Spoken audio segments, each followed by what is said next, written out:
Later to word, word to sentences. Hello friend, I am Rekha, welcome back to ECG direction.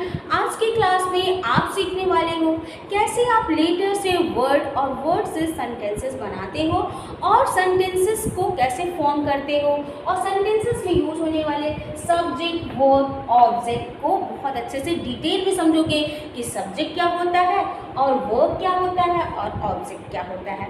तो आइए start करते हैं आज की क्लास। फ्रेंड, आपसे एक रिक्वेस्ट भी है आज की क्लास स्टार्ट करने से पहले कि अगर इससे पहले की वीडियो आपने नहीं देखी है, मीन्स वहाँ पे मैंने आपको बताया है जो हमारे लेटर होते हैं ABCD means A to Z, तो वहाँ पे मैंने एक एक को अच्छे से उनके उच्चारण को बताया है कि कैसे आप उनका उच्चारण करेंगे और एक से ज़्यादा जो आपके वोवेल हैं, जो 5 होते हैं A, E, I, O, U, इनके एक से ज़्यादा जो उच्चारण है मैंने उस क्लास में आपको एग्जाम्पल के थ्रू समझाया। और जैसे आपका C है तो उसको कब क पढ़ना है और कब स पढ़ना है, और जो आपका G है कब G है उसको कब आपको ग पढ़ना है और कब उसको ज पढ़ना है, उस वीडियो में मैंने बहुत अच्छे से क्लियर किया। तो आइए स्टार्ट करते हैं आज की वीडियो। तो यहाँ पे देखिए हमने कहा कैसे आज आप सीखोगे कि लेटर से वर्ड को क्रिएट करते हैं। तो देखिए अब यहाँ पे हमने देखा कि जो हमारे लेटर होते हैं वो कितने होते हैं 26। A to Z जो आपके लेटर अल्फ़ाबेट में होते हैं वो 26 होते हैं और उनको मैंने 2 पार्ट्स में डिवाइड किया था, वोवेल और कॉन्सोनेंट। तो वहाँ तक बात क्लियर हो गई। अब चलते हैं कि जो हमारे 26 लेटर है तो देखिए वर्ड कैसे क्रिएट होगा। अब यहाँ पे देखिए मैंने जैसे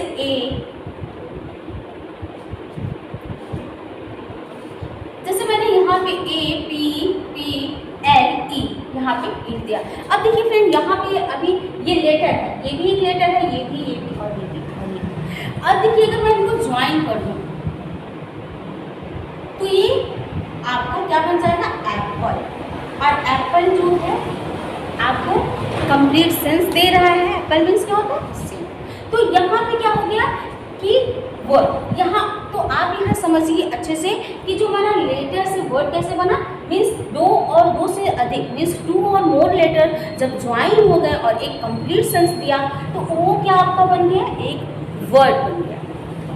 आई होप फ्रेंड क्लियर हुआ। अब चलते हैं कि हम समझते हैं कि जो हमारे वर्ड है, जैसे फॉर एग्जाम्पल मैंने कहा ही प्लेज फुटबॉल। अब देखिए यहाँ पे एक वर्ड मैंने यहाँ रखा, एक वर्ड यहाँ रखा, एक वर्ड यहाँ रखा। अभी मैंने इनको ज्वाइन सपोज दैट नहीं किया तो ये क्या है अभी वर्ड। अब देखिए यहाँ मैंने ही को रखा ऐसे समझिए, और यहाँ प्लेस रख दिया, यहाँ फुटबॉल रख दिया। तो अब देखिए अब इनको ज्वाइन कर दीजिए। अगर अब इनको ज्वाइन कर देंगे तो क्या हो जाएगा आपका ये, देखिए ही प्लेज फुटबॉल, क्या हो रहा है यहाँ पे, वह फुटबॉल खेलता है। तो देखिए यहाँ पे क्या हुआ, जब आपके 2 और 2 से अधिक मीन्स 2 और मोर वर्ड ज्वाइन हुए एक साथ और एक कंप्लीट सेंस दे रहे हैं तो वो क्या हो जाता है, आपका एक सेंटेंस होता है, वो आपका एक सेंटेंस बन जाता है। क्या हो जाता है, सेंटेंस। अब यहाँ तक तो बात फ्रेंड आपने देखा, यहाँ तक आपने देखा friend letter to word, word to sentence, sentence आपने यहाँ पे देखा। अब देखिए फ्रेंड यहाँ पे सेंटेंस में जैसे कि जो हमने सब्जेक्ट यूज किया है तो पहले आप सब्जेक्ट को समझे और वर्ब क्या होता है, और आपका जो ये है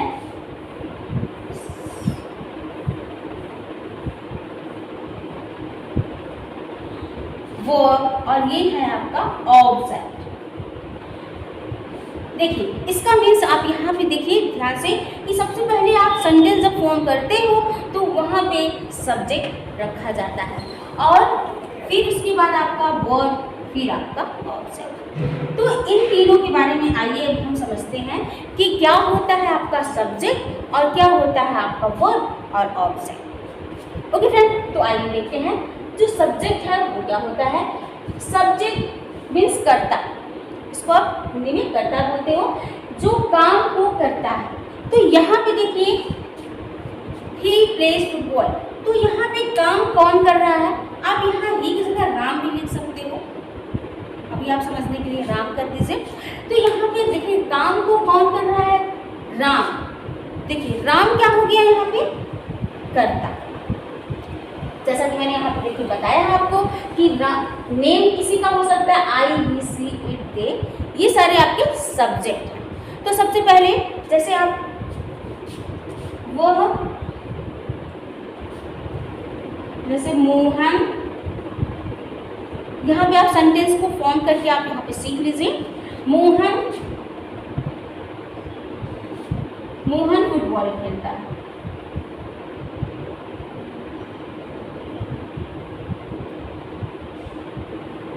मोहन फुटबॉल खेलता है। तो यहाँ पे देखिए सब्जेक्ट क्या है आपका, कि कौन काम को कर रहा है, मोहन काम को कर रहा है। तो मोहन के लिए आपके यहाँ पे पहले जो मोहन है पहले सब्जेक्ट रखना है आपको, जैसा कि मैंने पहले बताया कि जो काम को करता है इसका मतलब पहले सब्जेक्ट रखना है। तो आप मोहन जो है वो काम को कर रहा है, तो मोहन को लिख दीजिए, मोहन आपने लिख दिया। अब आइए देखते हैं हमारा कि यहाँ पे हमने कहा फिर उसके बाद क्या रखना है, आपको वर्ब रखना है सेंटेंस में। तो देखिए यहाँ पे आपको समझना होगा कि पहले वर्ब क्या होती है। तो यहाँ देखिए वर्ब मीन्स क्रिया, काम जो हो रहा है। देखिए यहाँ पे काम क्या हो रहा है, जो मोहन है वो क्या काम कर रहा है, वो खेलने का काम कर रहा है। तो जो खेलता वर्ड है, खेलता वर्ड का जो इंग्लिश वर्ड होता है वो खेलने का वो होता है प्ले। सो फ्रेंड आपने देखा सब्जेक्ट वर्ब आपने अच्छे से समझ लिया, क्लियर कर लिया। अब हम बात करेंगे ऑब्जेक्ट की। ऑब्जेक्ट क्या है, क्योंकि आपने सब्जेक्ट रख लिया, वर्ब। अब आप ऑब्जेक्ट को समझ लीजिए। ऑब्जेक्ट काम को विस्तार में बताता है। मीन्स देखिए जैसे यहाँ विस्तार का मतलब ये है, आप ऐसे भी कह सकते हो कार्य का होने का प्रभाव उस पर पड़ता है, जिस पे पड़ता है वही क्या होता है, ऑब्जेक्ट होता है। इस बात को यहाँ समझिए। राम फुटबॉल खेलता है। देखिए राम क्या कर रहा है, खेलने का काम कर रहा है, और उसका प्रभाव किस पे पड़ रहा है, फुटबॉल पे पड़ रहा है। तो यहाँ पे क्लियर हो जाता है कि जो आपका फुटबॉल है वो क्या है, आपका ऑब्जेक्ट है। तो आपने देखा, आपने रखा सब्जेक्ट। सब्जेक्ट आपका जो काम को करता है वो काम को कौन कर रहा है, राम कर रहा है, क्योंकि राम फुटबॉल खेल रहा है। तो काम कौन कर रहा है, राम कर रहा है। आपने राम रखा। अब आपने कहा कि वर्ब, तो उसने खेलने का काम किया, खेलता है। तो यहाँ पे आपने क्या रखा, प्लेज रखा। तो यहाँ पे फ्रेंड आपके माइंड में ये क्वेश्चन आया होगा कि हमने यस क्यों लगाया। तो यहाँ पे क्योंकि ये प्रेजेंट इंडिफिनिट का जो सेंटेंस है, ता है, ती है, तो यहाँ पे रूल होता है कि जो आप हेल्पिंग वर्ब है आपका, जो अफर्मेटिव सेंटेंस होगा वो यहाँ पे यस या यस वर्ड में लगता है। वो हम आपको आगे ट्रांसलेशन में ज़रूर बताएंगे, लेकिन यहाँ पे आप अभी इतना समझिए कि जो हमारा वर्ब है। आइए अब हम देख लेते हैं कुछ सब्जेक्ट और हेल्पिंग वर्ब जो आपको सेंटेंस बनाने में काफ़ी हेल्प करेंगे। तो यहाँ पे देखिए सब्जेक्ट आई मीन्स मैं, सी मीन्स वह, ही मीन्स वह। देखिए ही और सी सेम वर्ब के लिए है, लेकिन सी जो होता है गर्ल के लिए। जैसे वह जा रही है तो वह जा रही है, तो वहाँ पे आप लड़की के लिए बोल रहे हैं तो वहाँ पे सी होगा, सी इज गोइंग। और अगर वह जा रहा है, लड़का जा रहा है, तो वहाँ पे वह के लिए ही यूज करेंगे, ही इज गोइंग। इट, अब देखिए इट का यूज देखिए आप वस्तु या जानवर के लिए करते हैं। तो आपको जैसे फॉर एग्जांपल आपने कोई जानवर देखा या फिर आपने पाल रखा है, तो अगर उसका आपको जेंडर नहीं पता है तो उसके लिए भी आप क्या यूज कर सकते हो, इट का यूज कर सकते हो। या किसी वस्तु के लिए जैसे आप कहते हैं इट इज़ अ चेयर, तो वहाँ आप वस्तु के लिए भी क्या यूज कर सकते हो, कौन सा सब्जेक्ट, इट।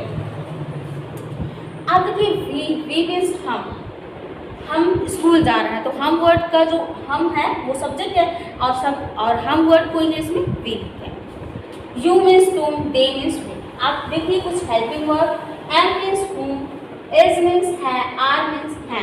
देखिए अब यहाँ पे हूँ का मतलब ये है, जैसे आप बोलते हो मैं डॉक्टर हूँ, तो वहाँ पे आप देखिए सब्जेक्ट क्या है, आई एम डॉक्टर। तो मीन्स आप क्या लगाओगे, आई के साथ एम। तो यहाँ पे अभी आप फ्रेंड पहले आप हेल्पिंग वर्ब को देखिए, इसके बाद मैं आपको इनका कॉम्बिनेशन करके बताऊंगी कि कैसे किसके साथ क्या लगता है। तो देखिए यहाँ पे इज मीन्स है, सिंगल एक है कोई भी वस्तु या फिर कोई भी चीज़ें, तो वहाँ पे आप इज लगाओगे। और अगर आपकी एक से ज़्यादा है तो वहाँ पे आप आर लगाओगे, वो आगे को बताऊँगी। देखिए वॉज मीन्स था, वर मीन्स थे, डू मीन्स करना, डज मीन्स, ये आपकी पास्ट की हेल्पिंग वर्ब है और ये आपकी प्रेजेंट की है। ये आपको आगे हम समझाएंगे कि किसके साथ डू लगता है और किसके साथ डज लगता है।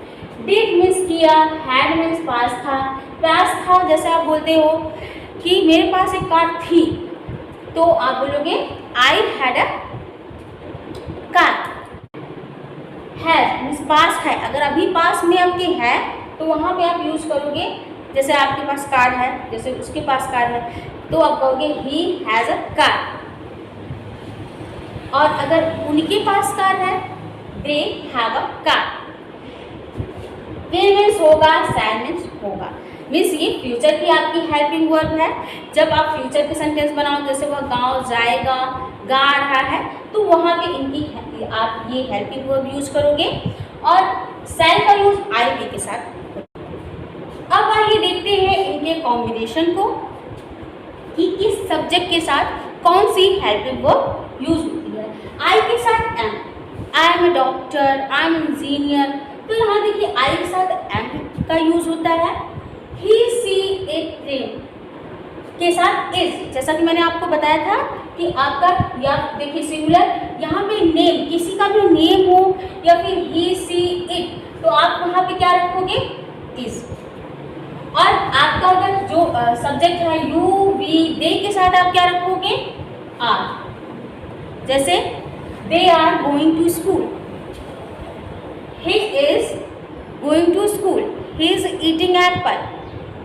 अब देखिए यहाँ पे he she it के साथ आप does का यूज करते हो, I we you they के साथ do का यूज करते हो। देखिए फ्रेंड, यहाँ पे आप हेल्पिंग वर्ब सीखोगे और किस सब्जेक्ट के साथ क्या आप लगाओगे। उसके बाद जब आप ट्रांसलेशन सीखोगे तो उस क्लास में आपको इन सारे जो आपकी हेल्पिंग वर्ब है, जब वहाँ पे आप यूज करोगे तो बहुत अच्छे से क्लियर होगा। अभी आप सिर्फ इतना यहाँ समझें कि आपकी जो हेल्पिंग वर्ब है उनके साथ कौन सा सब्जेक्ट लगता है। आई सी ही इट के साथ वॉज लगता है, यू वी दे वर्ब उनके साथ वर्ब लगता है, और सब्जेक्ट आपका डिड और हैड, डिड और हैड जो हेल्पिंग वर्ब होती है वो ऑल सब्जेक्ट के साथ लगती हैं आप। और जब आपका फ्यूचर है, जो आप फ्यूचर टेंस में आप जो विल का यूज करते हो तो वो ऑल सब्जेक्ट के साथ कर सकते हो, और जो शैल होता है उसका यूज आई बी के साथ होता है। सो फ्रेंड, आई होप कि आपको ये बातें क्लियर हुई।